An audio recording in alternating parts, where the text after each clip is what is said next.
somebody that I think you might know. There's a famous actor, Tom Hardy, but he's also doing quite a bit of jiu-jitsu. The reason this makes sense to bring up now is he's also, I saw, narrating a new Sky original series called Predators, coming out in December, where they follow 5 different predators and tell their full story about all the fighting and the killing and all that kind of stuff. And he's doing that. He's Fascinating. it's like What are the Morgan. predators? It's like Morgan Freeman for March of the Penguins. It's Tom Hardy for the Predators. So I saw a bear and a lion in the trailer, but they also had something. I didn't watch it too careful, but they had something like a hyena. So I think they were talking about. I don't know if it's a hyena, but something like that, like pack animals. Yeah, That attack and. hyenas are formidable animals. So it's not all about size; it's about like strategy and all that. The most important thing in nature is numbers. Like a pack of animals will always destroy a single animal. And I think that show in particular is not 100% about who wins or so on. It's about the fascinating stories of how these predators sort of dominate their particular environment. Because it's not about these like artificial matchups. It's about given your environment, how do you succeed and all that kind of stuff.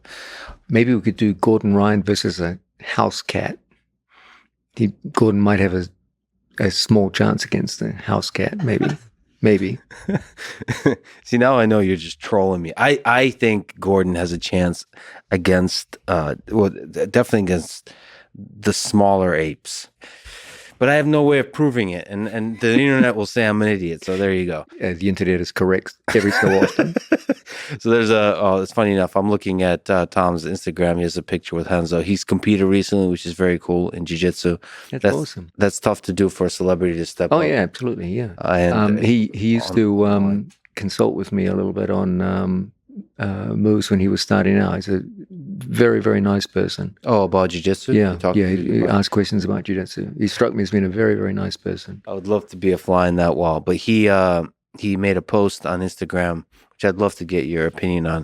It has very much like a John Danaher style of digging into the philosophy of the impact of jiu-jitsu on one's life.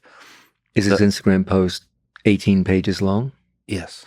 Oh, he's got potential then. Yes, it's with a profound, deep picture of somebody practicing the art of jiu-jitsu. I think he's at least a trainee in this art of the Danaher style of communication. If Miyamoto Musashi would be alive today, he would probably be doing these 5-page Instagram posts like you do. Addiction, writes Tom Hardy, addiction is difficult and complex stuff to navigate, as is mental health. Subjects which are both deeply personal for me and extremely close to my heart. It is an honor to be able to represent the charity and my team, Reorg, and the great work they do supporting the mental health and well-being of veterans of service, military, and first responders through the therapeutic benefits of jiu-jitsu and fitness training. He represented them in this competition that he competed in. Simple training, for me, as a hobby and a private love, has been fundamentally key to further develop a deeper sense of inner resilience, calm, and well-being. I can't stress the importance it has had and the impact of my life and my fellow teammates. And he goes on to talk about this organization, Reorg, that uses Brazilian Jiu-Jitsu to form a therapy to overcome physical and mental challenges, strengthen social connections, and improve overall health and well-being. This is for veterans, for people going through PTSD. They have saved lives around the world by not only providing an effective and positive means for navigating and managing the challenging psychological aspects of military and first responder careers, but also has allowed many to find a renewed sense of purpose, identity, and community that's often lost when transitioning to civilian life. Do you have thoughts about that, sort of the effects of jiu-jitsu on folks who've gone through some really difficult things in their life? First off, I think that's just a beautiful statement by Mr. Hardy. That's I must give him a phone call after this and talk to him. That was beautiful to read. One thing that's always struck me when I train people who either have a military background or on more than a few occasions we have Special Forces soldiers come in and train with us for a week or two. And when you talk to them, the overwhelming sentiment I get when the conversation's over and we go our separate ways is I'm always asking myself, the transition from military life, especially the more extreme military lives of special forces soldiers, back to civilian life, it must be the craziest experience of all.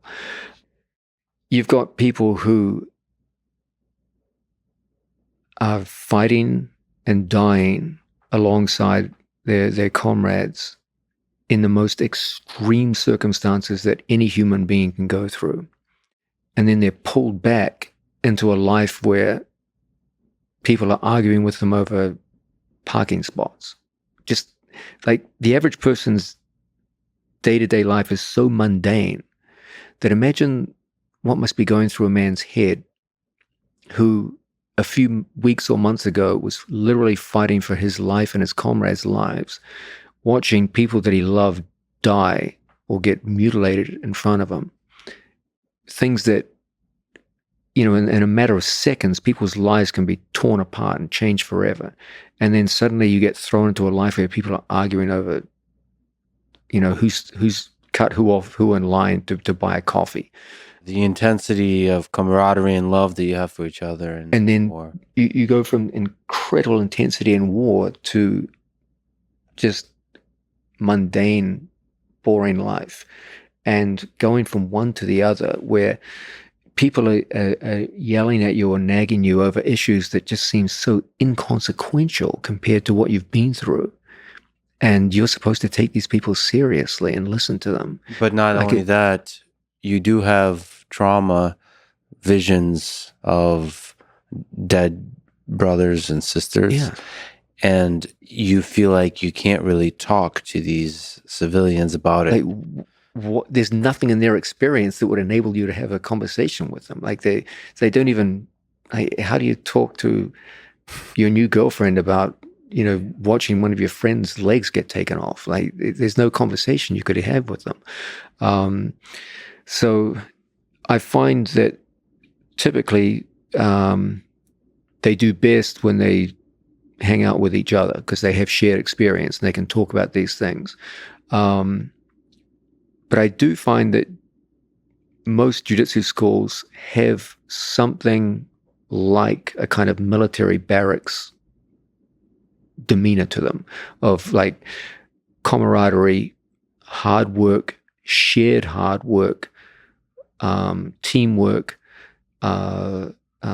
building towards a goal over time, the acquisition of skills, usually along with that a kind of, for want of a better word, a rustic and primitive sense of humor and a kind of soldierly way of talking to each other and disparaging, self-deprecating sense of humor. And it's something that most people with military service kind of naturally come into because it's part of what they were in.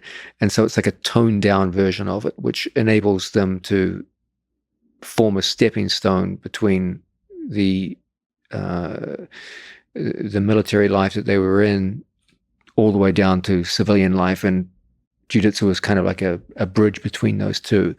And also the honesty. So you said like the skill acquisition, the honesty of really testing that skill.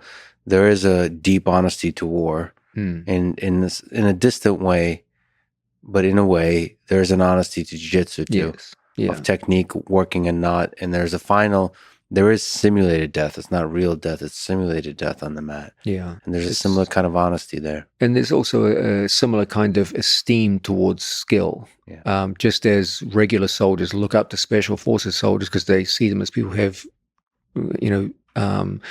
greater skill than themselves, something to aspire to. So too in jiu-jitsu, like the thing that we esteem most on the jiu-jitsu mat is skill.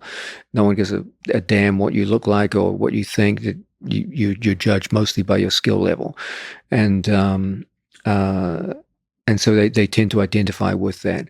I do think that most people from a military background kind of find a natural gravitation towards the atmosphere of jiu-jitsu learning, and if it proves to be a positive way for them to rehabilitate and come back into civilian life, then that's a wonderful, wonderful thing. I know we're linked with We Defy, which is a an organization which caters to former soldiers who were badly injured in combat, and many of whom lost limbs and or suffered mental trauma, and they come in and train, and they often speak very, very highly of the degree to which jiu-jitsu has helped them come back into civilian life. And for them, it's even worse because they come back not only mentally, but physically disadvantaged after war. And I've always been proud to be associated with We Defy, and I'm very happy to see Tom working with this organization. Is this an organization based in England for English veterans, or is it international? That's a good question. We'd have to look into it. It certainly is based in England, but it could be international. But it's just nice to see somebody use that large platform for Indeed, that kind of message. Yeah, and also to step on the mat and show the kind of jiu-jitsu you would probably be proud of, which is chasing submissions. He got an arm lock, he got a straight foot lock. We're not going to analyze the techniques because, there could be doesn't matter, different perspectives. It's the intent that counts. The finish is the finish. Yeah, no, that's impressive. He's actually quite an athlete. He's in great shape and strong and flexible. And I'm glad he's doing well with his jiu-jitsu. And it's good to see Renzo's smiling face next to him. I can only imagine the conversations.